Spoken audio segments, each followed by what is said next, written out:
दाम बढ़ रहे हैं डीजल पेट्रोल के, क्या कहेंगे? भैया देखो, हमने एक बढ़िया एक महंगा प्रधानमंत्री पाला, तो देखो शेर पालने के लिए खर्चे भी महंगे हुए। अच्छा, तो 150 भी हो जाएगा। अब तो ये जिनको दहेज में मिली है दिक्कत उन्हें हो रही है, जिनकी अपनी गाड़ी उनको तो है पैसा। अच्छा, जिनकी दहेज में मिली है चलाने को पैसे है नहीं सालों पे। हमने तो अपनी खरीदी चलाने को आएंगे, बिड लगा रहे भैया। Subscribe now and press the bell icon. Never miss an update.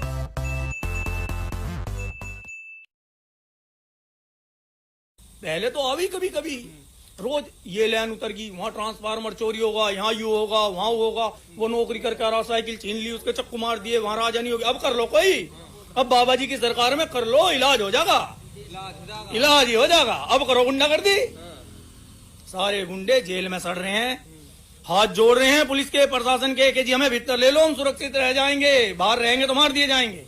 अब एक बात बताओ, अगर कोई प्राकृतिक आपदा है या कोई कुछ भी आपदा है, उसमें मान लो आपके घर में कोई आपदा है और मैं कहूँ भैया दावत ना दे रहा, भैया तो दावत ना दे रहा, यार आप परेशान हो, मुझे शर्म आनी चाहिए कहते हुए।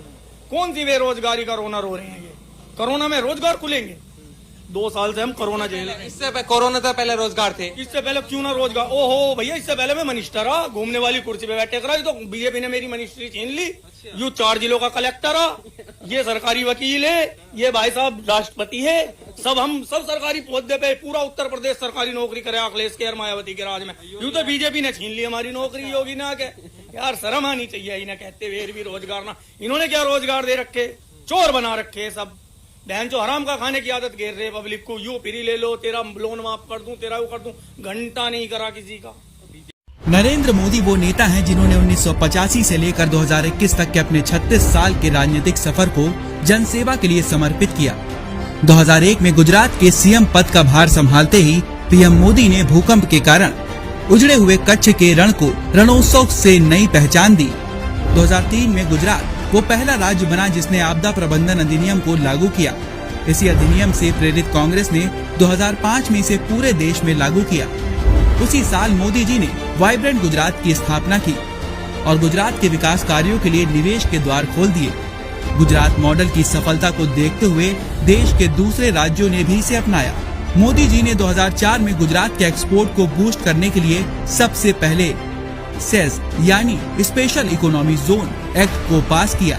साल 2005 से 2007 तक गुजरात को मजबूत बनाने के लिए नरेंद्र मोदी ने कई ठोस कदम उठाए, जैसे कि पूरे गुजरात में 100% लोगों तक बिजली पहुंचाना और साबरमती बांध का निर्माण कर सभी लोगों तक पानी पहुंचाने की व्यवस्था की।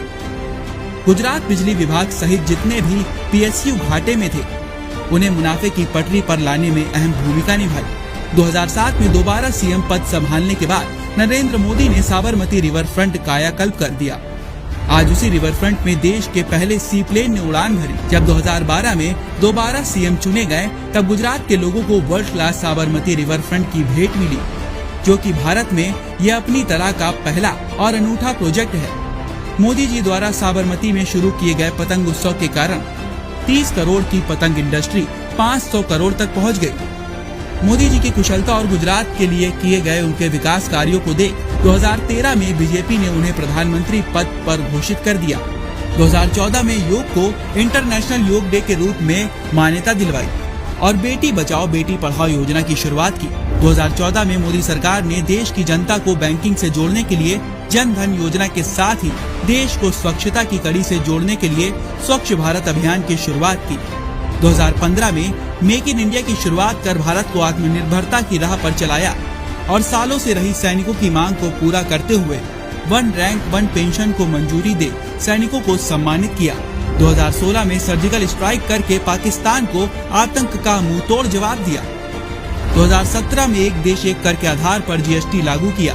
2018 में देश के किसानों के लिए किसान सम्मान निधि योजना की शुरुआत की। देश का 100% विद्युतीकरण का सपना साकार किया। 2019 में उज्ज्वला योजना के अंतर्गत देश के 8 करोड़ गरीब परिवारों को मुफ्त गैस चूल्हे दिए। 3 तलाक की कुप्रथा का अंत किया। 2019 में जम्मू कश्मीर में अनुच्छेद 370 को खत्म करने के लिए ऐतिहासिक फैसला लिया। 2020 में शक्तिशाली राफेल भारतीय वायुसेना के बेड़े में शामिल हुआ। 2020 में 500 सालों के बाद राम मंदिर का निर्माण कार्य शुरू हुआ। 2021 में कोरोना काल में एक तरफ भारत 75 करोड़ वैक्सीनेशन का रिकॉर्ड बना रहा था, वहीं सेंसेक्स ने भी पकड़ी 59,000 की रफ्तार। प्रधानमंत्री नरेंद्र मोदी ने देश हित में जो फैसले लिए वो उनकी इच्छा शक्ति और संकल्प का परिणाम है। आज भारत हर दिशा में अपना परचम लहरा रहा है, क्योंकि हमारे पास पीएम पद में एक ऐसा शख्स है जो मातृभूमि के सम्मान की रक्षा के लिए कुछ भी कर सकता है। फक्र है हमें अपने देश और हमारे प्रधान सेवक नरेंद्र मोदी। मेरी पट भी मेरी अंटा मेरे बाप का, पूरा किस्सा यहाँ पे है। चित भी मेरी पट भी मेरी अंटा मेरे बाप का।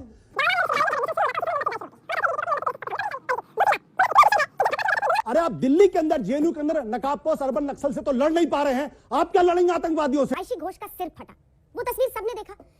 ये लेफ्ट वाला कोई छात्र तो जाकर उनका सिर फोड़ेगा नहीं। एबीवीपी के एक छात्र को भी कहीं पर भी संदिग्ध तक नहीं माना आपकी दिल्ली पुलिस ने। ये कौन विश्वास करेगा? दोनों तरफ के नाम होते तो सारे शायद लोग विश्वास भी कर लेते। उसमें पुलिस ने एबीवीपी का नाम नहीं लिया। 9 लोगों की लिस्ट में 2 लोगों को आपने एबीवीपी का भी दिखाया है। बहरहाल मैं पहले आशुतोष जी का और आपके सवाल का जवाब देता हूँ। देखिए, आशुतोष जी ने चिल्ला के 2 बातें कही। उन्होंने कहा अंटा मेरे बाप का। आपसे सीखा मैंने चिल्लाना। अच्छी बात है, आप चिल्लाए, ठीक है। अंटा मेरे बाप का, मैं इससे बताता हूँ इनके बाप के अंटे में क्या क्या लिखा हुआ है। और कुछ दिखाने वाला है। इन्होंने आतंकवादियों को मोदी जी कैसे समाप्त करेंगे इसका चैलेंज दिया। ये पोस्टर आप सब जानते होंगे, घर घर में बच्चा ये पोस्टर जानता होगा। ये 9 फरवरी 2016 का जेएनयू के लेफ्ट का पोस्टर है, कन्हैया कुमार के हस्ताक्षर है। इस पोस्टर में क्या कहा गया है? The country without a post office, against the judicial killing of Afzal Guru and Maqbool Bhat, in solidarity with the struggle of the Kashmiri people for their democratic right to self determination. आतंकवाद की बात करते हैं आप, अफजल गुरु को बात करते हैं। हम ऐसे देश में जी रहे हैं जहां पर नरेंद्र मोदी देश के प्रधानमंत्री रहते आप यमन में जीना चाहती हैं? उन्होंने कहा आप सीरिया में जीना चाहती हैं? मेरा सवाल हाँ, बताइए। उन्होंने वायनाड के लिए कहा कि राहुल गांधी वहां चुनाव इसलिए लड़ने गए हैं क्योंकि वहां पर उनको मालूम है कि हिंदुओं ने वोट नहीं करेगा। हम एक ऐसे दौर में जी रहे हैं जहां 303 मेंबर ऑफ पार्लियामेंट में एक भी मुसलमान बीजेपी की तरफ से नहीं है।